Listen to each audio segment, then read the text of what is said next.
Kalau dulu misalnya apa yang disampaikan oleh Gus Baha itu hanya bisa dinikmati oleh para santri, ya, di pesantren-pesantren, itu pun dalam halakoh-halakoh yang terbatas. Tapi alhamdulillah berkat UII ngaji bareng kita bisa menikmati hari ini mutiara-mutiara dan keindahan Al-Quran. Alhamdulillah. Saya balikin lagi kepada Gus Baha sebagai Sohibul Bait.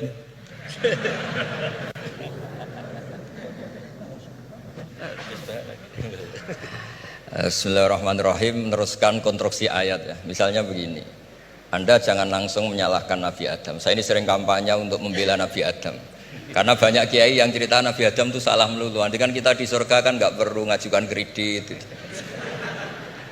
nggak perlu punya istri cantik yang minta ke mall, karena kelebihannya bidadari itu cantik, tidak minta belanja. Sudah gitu di madu juga nggak protes. Tapi kalau di dunia itu sudah minta belanja, di madu protes. Jadi, tapi kenapa Nabi Adam akhirnya keluar dari surga dan kita menyalahkan hanya demi kepentingan supaya tadi punya istri cantik, tidak minta uang apa? Belanja dan boleh dipoligami mau maksudnya. Di konstruksi ayat itu tidak ditampakkan, tapi semua ahli tafsir tahu. Misalnya fadallahuma bihurur, setan menipu Adam dan Hawa dengan curang. Hurur itu nipu. Jadi kalau ngaji nipu itu mulai dulu itu ya gurunya setan itu. Jadi Nabi Adam itu di surga dengan penuh limpahan anugerah. Buah apa saja ada, makanan apa saja ada, enggak bayar. Tempat mewah leg juga enggak bayar. Kalau Anda di hotel leg sedikit aja bayarnya minta ampun. Akhirnya setan itu pura-pura nangis. Nangis terseduh-seduh. Akhirnya Nabi Adam menghampiri. Kenapa kamu nangis? Saya ini iba sama kamu, kasihan. Nikmat begini nikmat, pada akhirnya Anda ini mati. Karena Anda manusia, pasti mati. Kasihan sudah senikmat ini kemudian Anda mati. Pura-pura nangis, jadi lama ya nangis, acting itu. Akhirnya Nabi Adam tanya, lalu solusinya gimana? Terus setan tinggal numpangi. Hal adulluka ala syajaratil khuldi wa mulkil la yafla. Kamu mau tak kasih vitamin, makan pohon khuldi. Nanti kalau kamu makan itu terus abadi. Jadi terus setan, Nabi Adam mulai ragu ya, tapi Allah melarang saya makan pohon khuldi itu, syajaratul khuldi itu. Kamu tidak usah cari tafsirnya, itu anggur, apa ketela, apa duren, itu namanya orang kurang penggawean itu. Itu gak penting. Ketika Allah tidak menjelaskan detail itu berarti detailnya itu tidak penting. Kamu sok penting nyari itu apa itu. Allah saja tidak menjelaskan, kok kamu yang manusia mau menjelaskan. Akhirnya Nabi Adam tanya, apa betul Allah itu melarang saya makan itu? Terus Allah cerita, wa qasamahuma inni lakuma laminan nasihin. Terus setan itu cerita, demi Allah saya tahu info terbaru bahwa sekarang nggak apa-apa. Jadi hukum terbaru itu. Singkat cerita Nabi Adam makan. Ketika makan, berarti setan salah karena menipu Nabi Adam, Adam salah karena makan pohon khuldi tadi. Apa yang terjadi? Allah manggil Nabi Adam. Adam, kenapa kamu makan itu? Bukankah pohon-pohon yang lain, buah-buah yang lain itu cukup? Kenapa kamu makan yang saya larang itu? Terus jawab Nabi Adam ini yang unik, yang kita harus bela Nabi Adam ila yaumil qiyamah. Wa izzatika ya Rabbi ma adzunnu anna ahadan yahlifu bika kadziban. Demi kehormatanmu ya Allah, ketika engkau disebut oleh setan, saya tidak pernah mengira ada orang berani mencatut nama engkau kemudian dia bohong. Loh, ini contohnya Pak Fajar ini.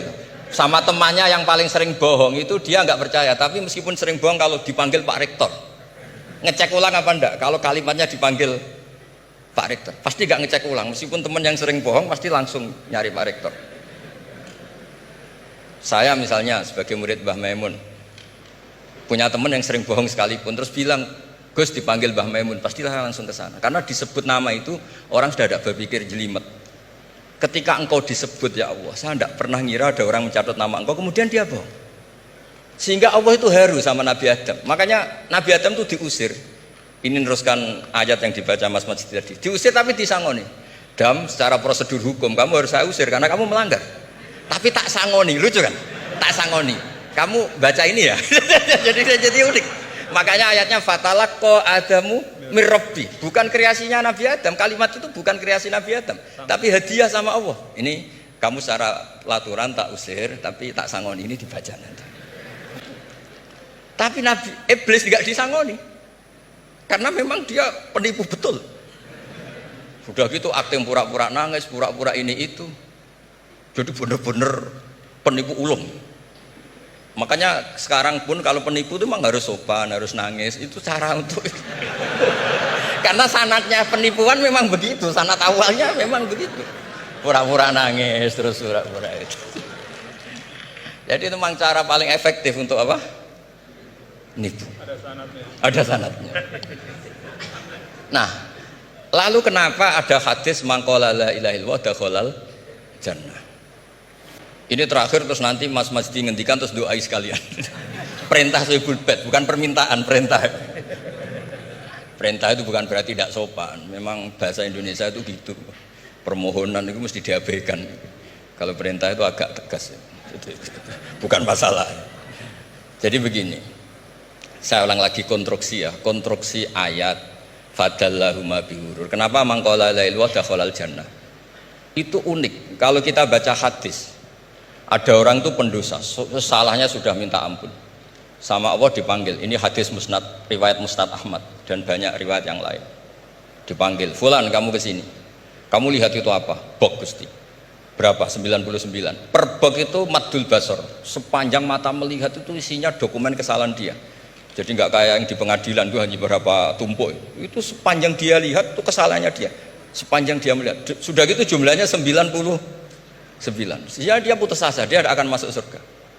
Kemudian sama Allah, sudah kamu tenang saja. Diambilkan bok kecil, kecil sekali, paling sak bok jam tangannya. Dah, innaka lan tuzlamal yaum, kamu tidak akan terdolimi.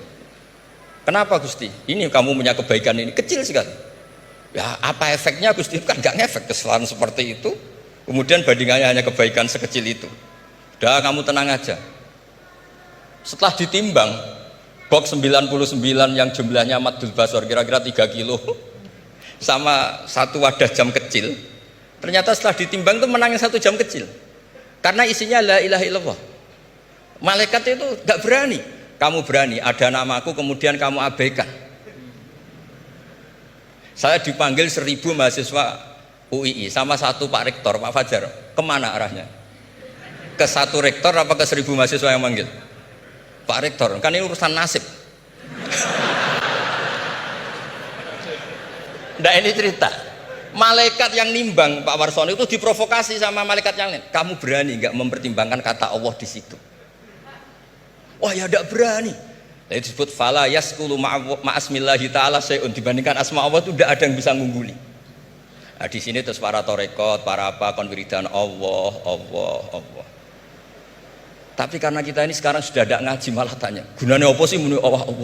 Lu nyebut pangerane ora ora gunane. Oh ini sedang nyebut Tuhannya, kok kamu tanya gunanya apa? Kamu tak kasih uang aja tidak pernah tanya gunanya uang ini apa? Pas dijak wiridan tanya, gunanya apa sih? Oh dasar orang aneh. jadi logis. Lah Nabi Adam juga sama, ketika disebut asma Allah itu nggak mikir yang lain, apa setan itu penipu apa enggak, sudah grogi yang manggil Allah langsung.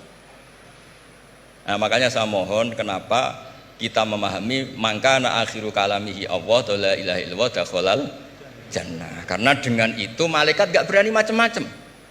Jadi nanti kalau Anda ketemu malaikat tukang hisab, ayo silahkan abaikan nama Allah. Kalau kamu berani berarti tidak malaikatnya Allah. Masa namanya Allah gak dipertimbangkan? Ya tadi misalnya dosen-dosen UI ada undangan seminar menjanjikan, enggak seminar menjanjikan tapi yang manggil rektor, milih mana? Kira-kira saja milih rektor kan? Karena ini nasib berkelanjutan kan kalau seminar kan. Apalagi ini asmane Allah. Nah, makanya Nabi ngendikan fato satis sijilat wasakula ismuwah. Kemudian bok kesalahan tadi jomplang kalah. Kemudian yang menang hanya asmanya Allah Subhanahu wa ta'ala. Makanya terus disebut, sudah Nabi ketika tanya amal apa paling baik ya Rasulullah, gini dzikrullah fisirri walalan gini-gini, dan kamu mati dan kamu hidup walisanu katorbun, kamu harus selalu ingat Allah Ta'ala. Lah dene saya sekarang itu sudah biasa ingat Allah terus disuruh ingat rektor, ya muga-muga itu tugas dari Allah juga. Saya tidak tahu apa benar apa tidak tahu. Tapi yang jelas saya tidak jenis orang yang apa ya, terus nganggep apa dunia penting betul. Tapi ya penting lah gue sanggup mati. Tapi yang jelas supaya sampean ngerti madhab saya, karena ini ngaji dan saya punya niat baik, maka saya ungkapkan cara berpikir saya. Jadi sama ndak usah kaget, mungkin namanya kan mengabaikan kesalahan, cara berpikir nggak gitu. Kita punya riwayat sahihah bahwa ketika malaikat mengabaikan semua kesalahan ini karena nggak berani memperbandingkan asmane Allah dengan yang lain. Makanya disebut di akhir hadis fala yaskulu ma'asmillahi ta'ala syai'un. Ketika sudah nyebut Allah harus dianggap selesai. Nggak boleh habis nyebut Allah mau mati kredit, nggak boleh. BPKB di bank ini nggak boleh. Nanti akhir hayatnya bilang BPKB, bukan Allah. Nggak harus kata Allah itu mengunci. Disebut akhiru kalami. Lah kalau sampean tanya, kenapa itu menjadi penting? Karena tadi malaikat tidak akan memperbandingkan Allah dengan yang lainnya. Makanya ketika ulama-ulama sufi, kalau kamu habis salah istighfar, nanti di sohifah kamu akan ditulis habis salah. Terus di belakang ditulis, tapi setelah itu dia bilang astagfirullahaladzim. Nanti malaikat tinggal aja kamu teror. Kamu mempertimbangkan Allah apa yang itu? Ini tak ajari nih. Kalau tepak ya kamu didengar, kalau tidak malah digebuki. Tidak tahu saya. Tapi itu ijazah resmi nih hari ini. Hadisnya akurat. Ijazah. Nggih ngoten mawon kok nak kesuwen kepinteran nyanyi kula. Assalamualaikum warahmatullahi wabarakatuh.